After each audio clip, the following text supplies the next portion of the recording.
50 po. Kayo po? 48. Ah, 48. 48 po. Opo. Paano po niyan? 50 na ako. Matanda na po yan dahil sa ganyan trabaho.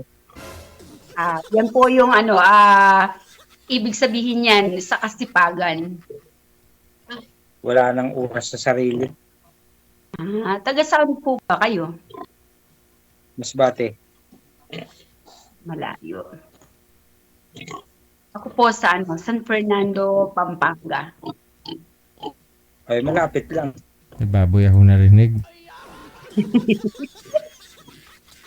Alaga niyo po ba Malapit yung lang. mga baboy? Sa balai ko. Mas Biyanan ng anak. Hmm. Ako ngayon sa Pangasinan. Pangasinan ako, ma'am. Hindi po sa Masbate. Nakatira Nasa po kayo Pangasinan ngayon ako. sa Pangasinan kayo. Malapit po. Malapit lang, Pampanga. Oo, malapit Marabilis? siya. Hindi po. Marabilis? Pampanga. Hindi po. Pampanga po. San Fernando. San Fernando, Pampanga po. Isang sakay lang. Opo. Malapit lang Malapit yan. Isang po. sakay lang. Opo. Nasa Impanta ako Pangasinan. Opo. Malapit lang siya. Siguro mga 4 na oras lang po. Dito ako nakakuha ng trabaho ko. Inasign ako dito sa Balaisdaan. Bantay ako nag-aalaga ako ng bangas. Oo. Yung taga produkto ng Pangasinan, bangus talaga. Masarap ang lasa ng bangus. Oo. Masarap ang lasa. Basta sa Pangasinan, sarap. Mas masarap si Sir magmahal, mama. Opo, masarap din po ang Masarap. magmahal. Lalo na Masarap February pala 4. magmahal pag nagkayo. Malapit na ang Valentine. Kaya nga po ako nandito ngayon dahil wala akong ka-Valentino. Sir, yung huli nyo pong nakausap dito, ano po yung pag-uusap nyo sa off-cam? Matagal bago kami nagkausap. Aha. Kaso, sir, hirap kalimutan na lang natin. Bakit? Sabi na, ayaw ko pag-usapan. Okay. Busted Mahirap. po kayo, no? Busted, no? Hindi naman siguro pagmamahal ang kailangan. Ba? Anong hanap? Bukod Pera? siguro sa pagmamahal, may iba pang sadya.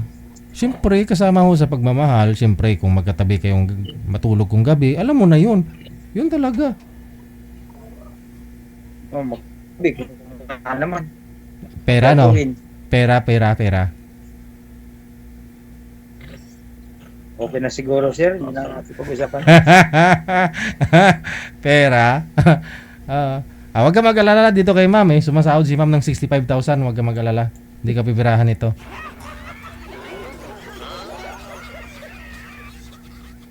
Huwag ka malungkot, sir.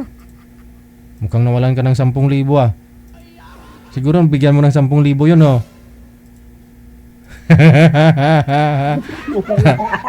Teka lang ma'am. Tatawagan na natin ulit. Nawawala yung signal niya, no? Oo, sige.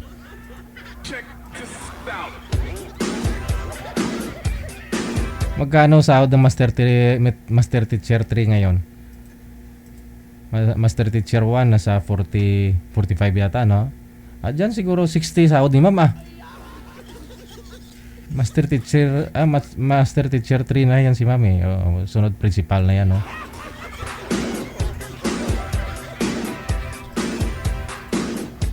Isa pa ho, ma'am, baba nyo po muna yung tawag. Cancel nyo lang po, cancel.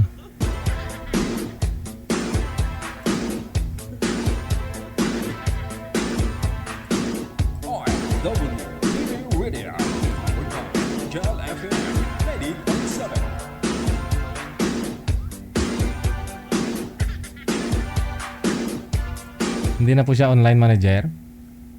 Pasuyo nga ho ako sa account niya. Kay sir. Standby lang po ma'am ha. Hindi na online. Naubusan po siguro ng data ma'am, no? Kasi nga kanina pa ho natin tinatawagan pero nawala yung signal niya. Mahina signal today. Yun po pala, naalala ko po sumali ho yun last year, siguro mga October si sir. Yun po pala yung nakausap niya. Oo. Ayaw niya sabihin kung anong hanap bukod sa pagmamahal. Alam na. Parang na-trauma, DJ. Oo. Mabuti ho sa inyo ma'am, hindi nangyari ho sa inyo yung ganon. Ay, hindi po. Ay, hindi naman.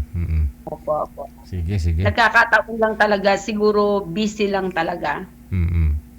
Sige ho ma'am, ganito gawin natin ha. Hanapan ka ni manager ng ibang makakausap. 50 years old si ma'am Criselda. Mula po sa may San Fernando, Pampanga. Standby lang po kayo sa linya ma'am. Yes. Biyudo na ho, no? Meron pong 14 years old na anak si Madam Criselda kasi nga late na nag-asawa. Biniyaan ho ng isang anak pa. So sa hindi magandang nangyari, ayun nga, namatay yung asawa. Ngayon biyuda po si Madam. 10 years pa sa service pag mag-retire si Madam, medyo okay na yan. Wala man loan si Ma'am kasi mga teacher, sabi nila manager, loan dito, loan doon. Loan doon ba? High school. High school yung anak ni Madam. Hindi naman masyado magastos yun. Yung master teacher 3, yung sahod niyan 55,000.